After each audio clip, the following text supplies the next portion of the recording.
different colours. Ferdy finds a little brown leaf in tonight's bedtime story. It's by Julia Rawlinson and Tiffany Beak, and it's called Ferdy and the Falling Leaves. The world was changing. Each morning when Ferdy bounced out of the den, everything seemed just a little bit different. The rich green of the forest was turning to a dusty gold, and the soft, swishing sound of summer was fading to a crinkly whisper. Ferdy's favourite tree was looking dull, dry and brown. Ferdy, visiting every day, was beginning to get worried. "I think my tree is ill," said Ferdy. "What's wrong with it?" asked Mummy. "Its leaves are turning brown," said Ferdy. "Don't worry, it's only autumn," smiled Mummy. Ferdy trotted back to his tree and patted the rough bark. "Don't worry, it's only autumn," he said. "You'll soon be feeling better." But the tree didn't get better. Day by day it got browner still. One day, as Ferdy sat under the tree, the wind began to blow. A small brown leaf blew off the tree and drifted towards the ground. Ferdy jumped up and caught it very gently in his paw. "Don't worry, tree, I've got your leaf. You'll soon be fixed," said Ferdy. He looked around, scratched his head and picked a piece of grass. He carefully tied the leaf to its branch and sat happily down. Just then, another gust of wind ruffled Ferdy's fur. The little leaf shook itself free and fluttered back to the ground. Ferdy picked it up again and thought very hard. Then he poked the leaf onto a twig and pushed it firmly down. "Now, you hold on tight," said Ferdy sternly. "No more flying around." The little leaf gave a tiny rustle in reply. The next day, a strong wind was blowing through the forest. Ferdy rushed out of the den and ran all the way to his tree. Lots of its branches were brown and bare, and little lost leaves whirled everywhere. "Don't worry, tree," he called in alarm. "I'll catch them for you, I promise."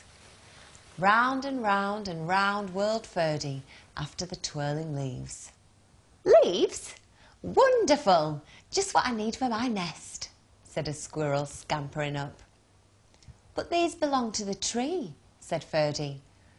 "Don't take these away." "The tree doesn't need them anymore," said the squirrel, and off he bounded. "Help! Help!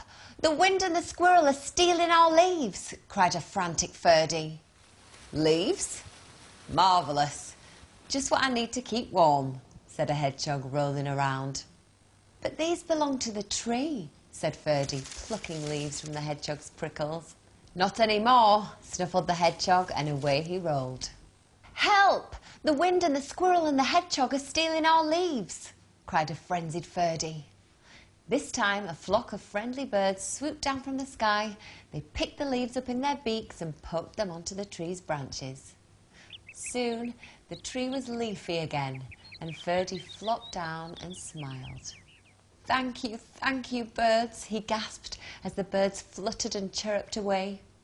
He lay looking up through the leaves at the sky and drifted off to sleep. But still the wind continued to blow, and still the branches danced. The leaves shivered and shook themselves and began to wiggle free. They tossed and turned and twitched and twirled and tumbled to the ground.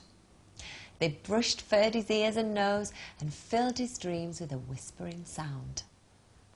When Ferdy finally blinked awake, he couldn't believe his eyes. Instead of a roof of dancing leaves, he could see bare branches against the sky. "Oh, tree, I'm so sorry," gulped Ferdy. "All your leaves are gone." But then he saw high in the branches one small leaf holding on. "I won't let the wind steal that one," said Ferdy, and he began to climb. He wriggled along to the last leaf and held it firmly onto its branch. All day long the wind blew, the branch bounced, and Ferdy held tight. "I'll stay with you, leaf," he gasped. "Don't worry that all your friends have gone." But then, with a sudden whoosh of wind, the branch bounced high. With a whispered plip, the leaf let go and fluttered like a little flag clutched in Ferdy's paw. Ferdy looked sadly at the leaf, the tree's last leaf he'd promised to save. He carried it carefully down the tree and all the way back to the den. He made it a cosy little bed and gently tucked it in for the night. But all night long he could only think of his tree, all on its own. At first light he tiptoed into the chilly dawn.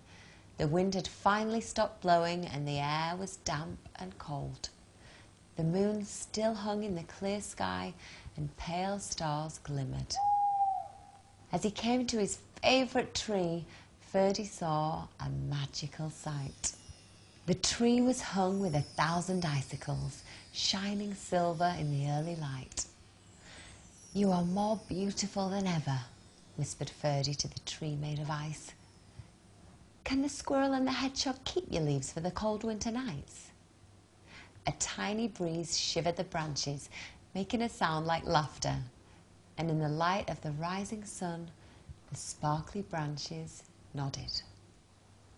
And that story was called Ferdy and the Falling Leaves. Are you all nice and cosy and ready for bed now, like Ferdy was in his den? Good, because it's time for you all to go to sleep, and I'll see you soon for another story. Night, night. Now, I wonder what other colours we can find.